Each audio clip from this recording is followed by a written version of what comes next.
Pakita ko lang sa inyo yung mga future upgrades natin kay Hong. Tama to ngayon tag-ulan, no? Oo naman. Tama to ngayon. Tag-ulan na, di ba? Kaya dapat magkabit na tayo ng tail tidy.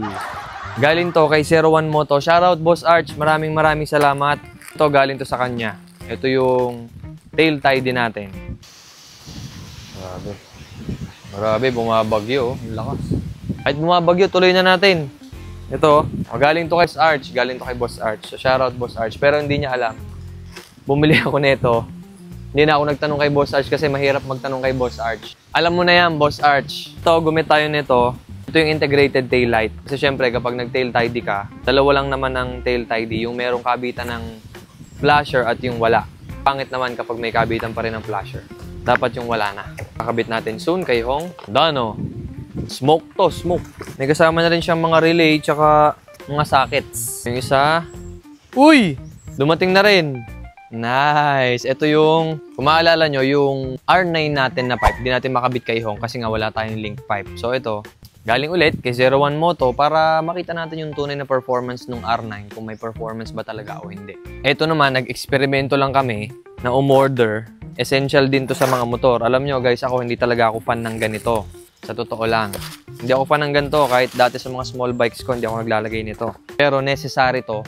Kasi yung kinuha natin na motor ay sport bike. Ang forma ng tapalo doon ng likod nun, masyadong expose yung radiator. So, yung mga debris na tatalsik sa karsada ng Pilipinas, delicates kapag doon tumama. Malamang sa malamang, mapipisngot yung radiator. Sa katagalan, papangit na yung performance nung kapag puro piya-piya na. So, para maprotektahan, gumit tayo na ito.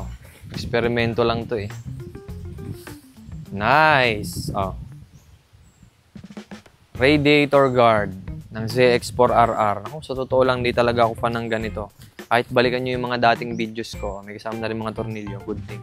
Kasi, paano mababawasan mo yung thermal efficiency nung radiator natin kapag meron nito. Mababawasan yan, promise.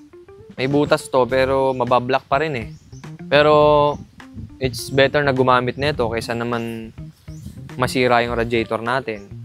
Diba? No choice, kaya ako lang kakabitan nito. Goods din naman to, pero personally kung ako gagamitin ko lang sa racetrack o hindi naman ako dadaan sa mga malulubak, mababatong karsada, hindi ko na para kabitan nito.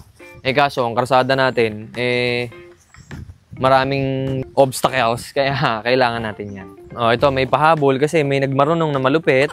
Yan, shoutout Dane, baka naman. Ayan, nagbibideo pala siya. Ay, sorry. Siya yung bumili nito. Kasi, siya yung bumili nito, guys, kasi nagpiling lang, ganun. So, yung ginet niya, itong tail tidy din. Ano ba to? Yun yung natitiklop.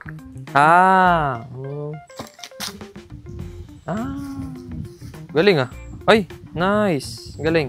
So, retractable. Nice. Ayos to. Tignan natin kung ano yung mas magugustuhan ko, yung natitiklop o yung hindi. Soon yan, soon. Soon, kakabit din natin to guys. Antayin nyo lang kasi nagbabagyuhan ngayon. Mahirap na. Ayoko namang i-present si Hong at ayoko kabitan ng pyesa si Hong ng baluga. Diba? Baluga na nga yung magkakabit. Baluga pa yung kakabitan. Huwag ganun.